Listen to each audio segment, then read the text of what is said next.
नमस्कार, news India देख रहे हैं आप और मैं आपके साथ तरन्नुम। सीधा आपको पटना लिए चलते हैं जहां सीएम सम्राट चौधरी क्या कुछ कह रहे सुनाते हैं। ये बिल पारित हो जाता तो 122 विधायक कम से कम होते, उससे अधिक ही होता, क्योंकि बिहार में इसका प्रयोग किया। आदरणीय नीतीश कुमार जी और आदरणीय प्रधानमंत्री नरेंद्र मोदी जी लगातार महिलाओं को आगे बढ़ाने का काम कर रहे हैं। बिहार में जब एनडीए की सरकार बनी थी 2006 में, तो यहां महिलाओं को 50% आरक्षण पंचायती राज और नगर निकाय में देने का काम किया गया।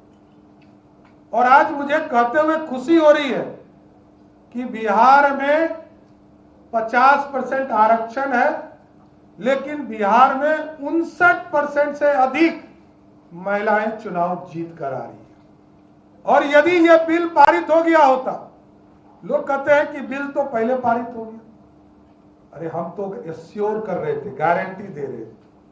नरेंद्र मोदी की सरकार एश्योरेंस दे रही थी, आदरणीय अमित शाह जी इंश्योरेंस दे रहे थे कि बिल के माध्यम से 543 सांसद के जगह पर 816 और इसको 850 तक बढ़ाने का प्रस्ताव था। और 816 में से 272 सांसद, यदि ये बिल पारित होता तो इस देश में महिलाएं सांसद बनकर देश में राज करने का काम करती। साथियों, दुर्भाग्य कि ऐसे विरोधी इस देश में, हमारे लिए सारे जहां से अच्छा है, इस भारत को बढ़ाने के लिए हम आए और हमारी पार्टी, हमारे एनडीए के लोग लगातार इस हिंदुस्तान की चिंता कर रहे हैं, कुछ लोग बाहर की चिंता कर रहे हैं। इसलिए मेरे लिए तो गौरव का समय मिला कि मैं आज प्रेस कॉन्फ्रेंस भी कर रहा हूं, तो बिहार और देश की महिलाओं के लिए कर रहा हूं, अपनी बहनों के लिए कर रहा हूं। और मैं जब सार्वजनिक पहले कार्यक्रम में कल गया था परसों, तब भी जो नारी शक्ति के आरक्षण का समर्थन में जो दौड़ था, उसमें शामिल होने का काम किया। इसलिए ये धोखा है। Congress party, Trinamool Congress, DMK, Samajwadi party और राष्ट्रीय जनता दल को इसका जवाब जनता को देना पड़ेगा। आपने तो कोई आरक्षण दिया नहीं। विशेष तौर पर कांग्रेस ने इस देश में किसी वर्ग के लिए कोई आरक्षण नहीं दिया। और जब जब आरक्षण हुआ है, तब भारतीय जनता पार्टी, जनसंघ, जनता दल यूनाइटेड, सब लोगों ने मिलकर, लोक जनशक्ति पार्टी, हिंदुस्तानी अवाम मोर्चा, सबने समर्थन देने का काम किया। ना लालू जी ने कभी आरक्षण दिया और ना कभी कांग्रेस पार्टी ने आरक्षण दिया। और कांग्रेस के लोगों ने तो, चाहे वो मंडल कमीशन हो या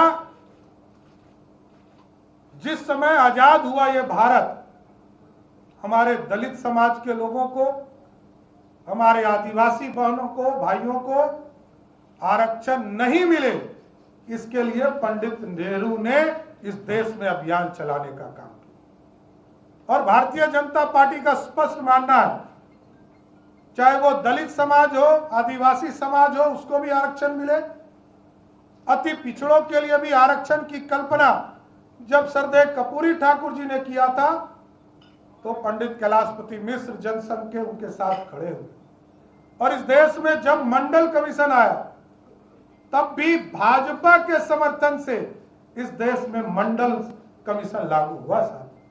और जब 75 वर्ष के बाद ये लगा कि इस देश में अब स्वर्ण समाज के गरीबों की भी चिंता करना है, उसको भी 10% आरक्षण नरेंद्र मोदी की सरकार ने दिया।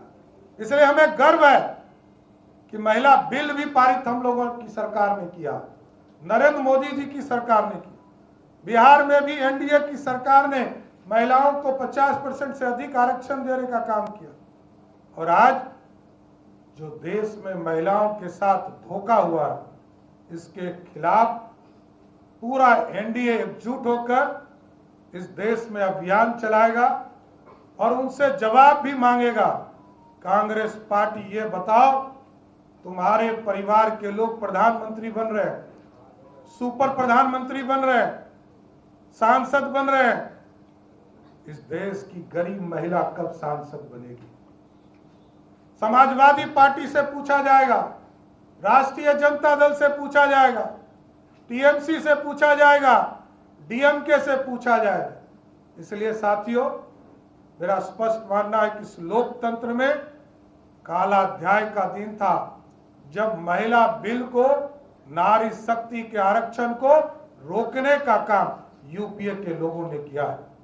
इसलिए मैं फिर से ये जरूर आश्वस्त करता हूं कि जिस तरह प्रधानमंत्री जी ने राष्ट्र को संबोधित करते हुए स्पष्ट तौर पर कहा है कि नारी शक्ति के ताकत को हर हालत में देने का काम नरेंद्र मोदी की सरकार करेगा, ये मैं आश्वस्त करता हूं कि बिहार और देश की महिलाएं मुख्य धारा में जोड़ने का काम करेगी। बहुत बहुत धन्यवाद।